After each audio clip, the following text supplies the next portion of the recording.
Overcrowded, underfunded, and terrified staff unable to keep control. Prisons are almost full to the brim in England and Wales. The short-term fix? The early release of thousands of prisoners.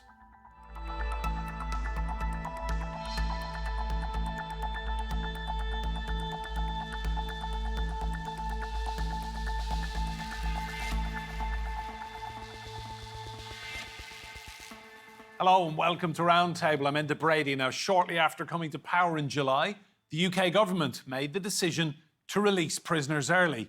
It says there was no other option, but the scheme has faced much criticism. So, how bad is the UK's prison crisis and what can be done to solve it? Prisons are full to bursting in the UK, a crisis the new Labour government inherited. The failure to have enough prison places for the number of prisoners that were being sentenced to prison. That is about as basic a failure of government from the previous government as you could possibly have got. Plans to release thousands of prisoners early were soon announced by the new Justice Secretary. The only option on the table, and that is because the alternative to not making this change would have been to allow the prison system to collapse and therefore to allow law and order in this country to collapse. Under the scheme, offenders can leave prison after serving 40% of their sentence rather than 50%.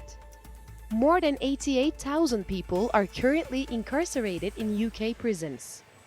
Projections from the Ministry of Justice estimate the prison population will increase to between 94,000 and nearly 115,000 by March 2028.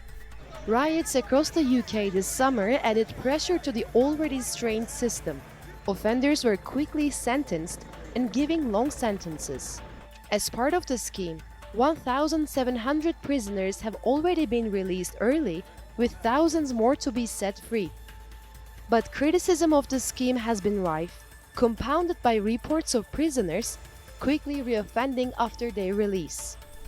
Time will tell how effective the UK government's plan have been and what long-term solutions can be reached in dealing with the crisis. Well, let's bring in our guests. Joining me from Newbury in West Berkshire in the UK is Acheson. He's a senior advisor at the Counter Extremism Project and also a former prison governor. Here with me in the studio is Norman Baker. He's the former Home Office Minister and former Minister of State for Crime Prevention. Peter Bleksley is a renowned policing and crime analyst. And Morwenna Bennallick, she's a senior lecturer in criminology at the University of Westminster and a former senior researcher and policy officer at the Prisoners Education Trust. You're all very welcome to Roundtable. Ian, I'll come to you first. Just give me your assessment of the state of the prison estate across the United Kingdom right now. Awful. In one word, awful. Whose fault is it, Ian? I mean, you've worked in the system, you know the drill. Just how bad is it? Okay. I mean, I worked for about a decade as a prison officer on the front line and then a prison governor. And I temporarily ran a small institution in Wiltshire, not too far away from where I'm talking to you. And the distance between where we were then back in the mid to late 1990s and now is extraordinary in terms of every metric of decency, order and control being in free fall and collapsing. And the first thing to say about this is that, the responsibility for the prison system as it is, and I speak as a former member of the Conservative Party, rests squarely with the previous administration. I mean, if you want to be, I suppose, technical about it, our fetish, if you like, for imprisoning more and more people for longer and longer started in the Blair government era from 97 onwards. But certainly over the last 14 years, what we've seen is an immutable and predictable bit of physics happening. We've got far too many people in prison and far too few people to look after them. We've got far too little space for those people that are being looked after. And the result is a dystopian mess of severe overcrowding, a rampant drugs economy, absolutely extreme levels of violence, squalor, complete indolence. So you've got, prisoners are supposed to be in prison for punishment, for deterrence, and for rehabilitation. And I think we're doing very well in prisons as forms of punishment. There's a sort of pious rhetoric that you sometimes hear from the criminal justice commentariat that says, prisons, aren't for punishment; they're as punishment. And that's baloney, frankly, because when you get sent to a British prison and you're locked up for 23 hours a day, sometimes in places that we would hesitate to keep livestock, you are going to be punished all the time. Prison is about the loss of your freedom, but it shouldn't be about the loss of dignity, and it certainly shouldn't be about projecting people through, as I say, a rampant availability of drugs into a place where staff are terrified. There's far too few of them. They can't exercise basic control in some of our prisons, including some of our prisons holding very, very large amounts of national security risk, for example. And so when you get that happening, you get a sort of spiral, if you like, where because it's an awful place to work for many people, and you've got to look at the statistics to see just how many new recruits are leaving before a year of their service is finished, because they're being very hastily and badly trained and put into incredibly stressful and violent environments where all they are doing is trying to keep people alive. There's no such thing at the moment in many of our prisons as purposeful activity or rehabilitation. Ian, we'll come back to you. I'll come back to you in a moment, Ian, just on solutions, okay? Norman, we're hearing words there from someone who has worked deep inside the system at the highest level. I mean, this is shameful, the state of everything. What can be done? Well, do you want solutions now, or because well, we need fewer people in prison. I mean, that is right. We need to make prison about. Of course, people need to be protected from dangerous criminals. It should be in prison, and of course, there's an element of punishment. But there's also an importance of rehabilitation. There's a need to ensure that people are treated, I think, with some dignity in prison, and they come out and they want to be full members of society, behaving properly. They don't want to come out with a grievance to re-offend. And the probation service, we haven't talked about yet, but the probation service doesn't work properly either. People are released sometimes without any money or very little money, with nowhere to sleep, and the first thing they go and do is commit another offence. The prison population has roughly doubled in the last 30 years, but we don't have twice as many people committing crimes as we had back then. And we've got people in prison for offences like smoking cannabis who shouldn't be in prison at all.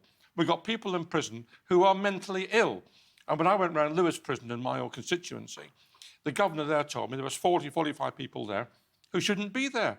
There was one chap there who'd been a constituent of mine, an elderly guy who hadn't had enough support from social services, and he was desperate. He set fire to his mobility scooter. He was put in prison for arson for a long period of time. That's not the answer for that sort of person.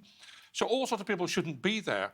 And we need to make sure that they are treated with dignity and with respect, and then when they come out, they want to be proper members of society. And they aren't. That's not the way it works. The other thing I would just say is this. The length of sentences, as we've said from Ian, has got longer. And that's not a deterrent. Let me tell you why, because this is from a Home Office study. The Home Office knows this, by the way. The deterrent factor is being caught and successfully prosecuted. It is not the length of the sentence. If you think they're not going to get caught, it doesn't matter how long the sentence is. Morwenna, a lot of headlines generated recently by Keir Starmer's decision to let people out early. I mean, that cannot be a long-term solution to this. No, absolutely not. But I think it's all of the things that you've said before have kind of taken us to this position where we really, really have been at capacity breaking point. So I think this policy of having to release people at 40% of their prison sentence instead of 50% was out of sheer necessity.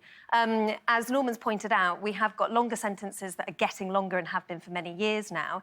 So actually, releasing people at 40% of their sentence is approximately the same as releasing people halfway through 10 years ago.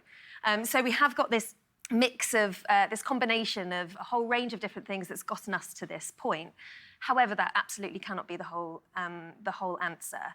I think what we've seen successive governments do is get to this firefighting point, maybe successfully do a bit of firefighting, but stop before we get to the answer to some of the solutions as to how we can stop it from getting to this point again. Peter, you've spent your life in policing.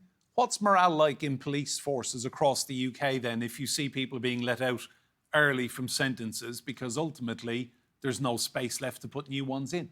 It's incredibly disheartening, but the situation is far, far worse than that. Only a month ago, I was on the front line with Bedfordshire Police and at a briefing where the senior officer said, avoid arresting people wherever you possibly can because of this prison crisis.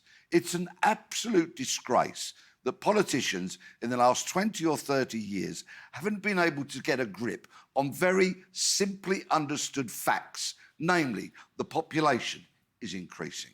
Secondly, crime is increasing. It therefore stands to reason and is blatantly obvious that you need more prison capacity. Just want to come back to Ian on that then. Ian, is that the solution? Just build a few more prisons? Well, let me tell you this. I often do a kind of, the rubber chicken circuit when I'm talking to business people about prisons. And I try to use this analogy to describe, what's happening. I say, imagine that you're all shareholders on a board. And the organisation you're on the board of makes widgets. And 50% of those widgets fail within 12 months. What would you do? And, the answers normally come back, well, we'd sack the board. I said, you can't. You can't sack anybody because we're all shareholders in this. I've just described the criminal justice system for male adults serving less than 12 months in prison who go on to reoffend at that rate when they come out. No industry would tolerate that degree of failure. So unfortunately, we are doing things the wrong way around here. We need to get ahead of the curve that is putting people in prison and making them worse and actually setting them up for a lifetime of creating more victims and more harm and destroying their own potential, and invest much more in prevention. I mean, prevention has been completely ignored for years. We used to have youth offending teams, for example, and I was the head of region for the Youth Justice Board who funded youth offending teams. And they were local authority, statutory local authority agencies that got stuck into kids who were going wrong between the age of 10 and 17 and diverted them off that conveyor belt I've just described. So we need to do an awful lot more to stop people getting onto that criminal justice conveyor belt, to begin with. Norman, you were in government with the Conservatives. Yes. When you were a Lib Dem minister in a coalition government. Yes.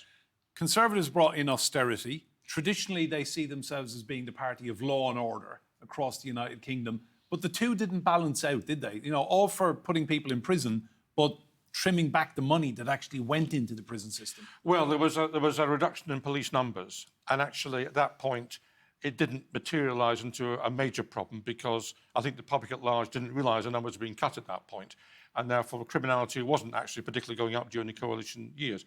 What we did have was a problem in the Ministry of Justice when the Secretary of State at the time privatised the probation service, tried to stop prisoners reading books, and was a complete disaster as a member of the cabinet. And that side of things went very badly wrong indeed. But what also happened was local councils were stripped of cash, and that meant that youth services, in particular, were either scaled right back or removed. And I know from my time in the Home Office, going around places, where you had diversionary opportunities for young people, you had boxing clubs, or you had football, or you had anything like that, then, that's what young people wanted to do. You take all those things away, and you stand on street corners, what do you expect? Trouble happens. Morwenna, tell me about rehabilitation. I mean, is that one easy solution where the government can actually put more money in and see it's predominantly men coming out of prison? There's a cyclical nature to this, that they come out, they go back into their old habits, they mix with the same fellas they used to hang around with, and trouble follows and they're back inside. Is rehabilitation where you think this can be addressed? Well, I think as a society, we need to take a bit of a step back and think about what our prisons are actually attempting to do. As Ian's already pointed out, if we're trying to deter, we're trying to punish, and we're trying to rehabilitate all at the same time, it gets messy. You end up with long sentences, you end up with short sentences, you end up with people in there who shouldn't be in there. It does make a profound difference what happens in somebody's sentence. We know that. There's plenty of evidence that suggests that when people are engaged in education whilst they're inside, they are less likely to reoffend when they come out. The cost for reoffending annually is estimated to be about £18.1 billion, which is a huge amount of money. So yes, if we can transition some of that into successful rehabilitation. Unfortunately, where we are at the moment is that we've got people in their cells for 2 hours for 22 hours a day, and it's incredibly difficult to get people into the places in the prisons where they can do the positive things that might support them once they are released. So in this current climate where we really are at maximum capacity, where there's not enough staff to let people out, to get them to the places where they can do positive things, it's incredibly challenging to do the things that we know works to support people when they come out. Peter, in all your years in policing, I'm sure you saw many young men go into prison, come back out, and before you know it, you're arresting them again. Well, actually, most of the people that I arrested went to jail for a very long time, so I didn't see too many of those coming out. But I still meet people who have served lengthy jail terms, and by that I mean 10, 15, 20 years, and I meet these people on a regular basis. And it is those who have served such long jail terms that have had time to look themselves in the mirror, to confront their offending, to realise the harm they've done, not only to victims, but also to their loved ones. And when you've missed 10 or 20 Christmas days, high days, holidays, and the such like, there is a deep determination not to go back to prison again. And these people invariably turn their lives around and become contributing members of society. Ian, one thing that has always amazed me, and you mentioned it earlier on, the amount of drugs in UK prisons. In this day and age of technology and scanners and just security levels, how is so much product getting into prisons for prisoners to use? Well, that's a complex question, but fundamentally, if you've got vectors of drug supply coming into prisons and you want to shut them down, you need suitable and sufficient numbers of staff clearly and confidently in charge. And you need those staff also operating scanners at the entrance to prisons. And what you need to do, unfortunately, because corruption amongst staff is a feature, is you need to search 100% of the people 100% of the time coming into prisons. You want to be able to do something, and there are technology fixes to defeat or deter mobile technology, and you're going to need to do something to also deal with drones, because drones are becoming ever more specialised, ever cheaper, and more sophisticated, and they're a major problem of the drug supply issue. And when we a couple of months ago now seen an undercover Times reporter being able to be hastily trained, not vetted, become an operational support grade, which is a uniformed member of the prison service, and walk in off the street past scanners for drugs that are unmanned and not functioning, and walk to the centre of the prison, you know that you've got a major problem with supply. But supply is only, of course, one part of the problem. The other part of the problem is demand. And as long as you don't have safety in prison, you're not going to have rehabilitation. As long as you don't have rehabilitation in prison, you're not going to have things that will compete with the desire to have drugs, and that's boredom sometimes, being locked up in your cells for 23 hours a day with nothing else to do. So there needs to be a whole system response to the problem of drugs. But one of the things that we absolutely know from the horrendous rates of violence against prisoners and serious violence against staff, by the way, frontline prison officers, is that we're very far from a point at the moment where we've got a grip on drugs, because drugs in prison, often, the market is controlled by organised crime. It's incredibly lucrative. You've got a literally captive audience. You've got a huge markup because they're in prisons. And you've got a business model that's very hard to crack. And if we want to take on those cartels that are controlling the drugs, which also creates all the violence from competition and bullying and so on, I think this is an obvious question that prison ministers must ask the bosses at the Prison and Probation Service. I think the answer is, first of all, what are we going to counter this with, and how much violence and disorder are you prepared to put up with? Because this is so entrenched and so fundamental to restoring order and control in prisons, which is foundational to everything else hopeful. Thanks, Ian. Norman, by my calculation, everything I've read, the prison population goes up by 150 people a week. So on that basis, Keir Starmer has bought himself, 11 weeks or so? Something like that. It's not very much at all. And rather than, my approach would be, rather than cutting the time people serve from 50% to 40%, is to look at whole categories of people who shouldn't be there at all. Quite a lot of women shouldn't be in prison, for example. People who don't pay TV licenses, who smoke cannabis. These people shouldn't be in prison. They should be somewhere else. They should do community service or something. I'm not saying you let them off for nothing, but get them doing something in the community. Locking people up is kind of the last resort, but too often it tends to be the first resort. The other thing I noticed when I went to Lewis Prison in my own constituency is that I found out from the governor there, 35% of the men in that prison were illiterate. I mean, this is a major problem. The education system delivers people who haven't got the necessary skills to get on in life, and they end up committing crime because that's the way they get through. And you have to deal with that sort of thing as well. Morwenna, I mean, looking at the early release system, as I say, 1,700 prisoners let out early. Keir Starmer just can't keep doing this. I mean, there must be a long-term solution put in place here. Yeah, absolutely. And I agree that looking at categories of people that should not be in prisons in the first place is a really good place to start. There has been, in recent years, a consensus that the extent to which we're sentencing short sentences shouldn't be happening, and that we actually should be getting rid of the sorts of sentences that are getting people in prisons for 3 months, 4 months, 5 months, or there should at least be a presumption against that, and that we should be bringing back more community sentences. I think community sentencing, which has seen quite a radical decrease in the last 10 years, there needs to be a real commitment to taking that seriously and really seeing community sentences as a meaningful alternative to custody. And that isn't just something that happens in the system, it has to be something that happens in the media. We have to be able to communicate that these are serious sentences and that there are lots of people that would do substantially better on a community sentence than if they were incarcerated in prison. Peter, the Prime Minister, Starmer, is basically picking up the pieces for 14 years of Conservative decisions on this, isn't he? How angry do you think he is in his first weeks, waiting so long to be in number 10, that one of the big headlines was he's letting people out early? He's been in Parliament for many years. He was well aware of this problem.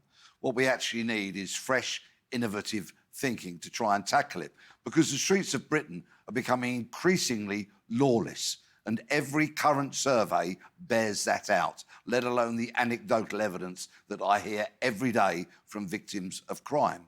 What I would do is reach out to bright, intellectual architects to get them to create spaces for detention, call them prisons, but in 10 or 15 years' time, when we've gripped this problem, they can then be repurposed for something else. Maybe housing, hospital, who knows, I'm no architect. Stop the short sentencing. It's a folly. It's sending people to crime college. They come out better educated in crime and better connected with other villains. Readdress the sentencing issues and send people to jail for suitably long terms. Forget the short-term stuff. I agree there may be some other resolutions that can be reached. Then, when we're sending people to jail for a long time so they can confront what they've done, the damage, the harm, everything that I alluded to earlier, then they can come out. Yes, they need to read and write. Yes, they need to have vocational training, educational training, the lot. Then repurpose the extra detention facilities we've built, because we will have gripped the problem and got back to some stability and what we desperately need, safer streets in the United Kingdom. Ian, do you take confidence from the fact that the British Prime Minister, Keir Starmer, is an ex-prosecutor, former head of the Crown Prosecution Service, with an intrinsic knowledge of the system? Do you think he's the man to solve this problem? Well, whether he is or he isn't, he's got this hospital pass gifted to him from the previous administration.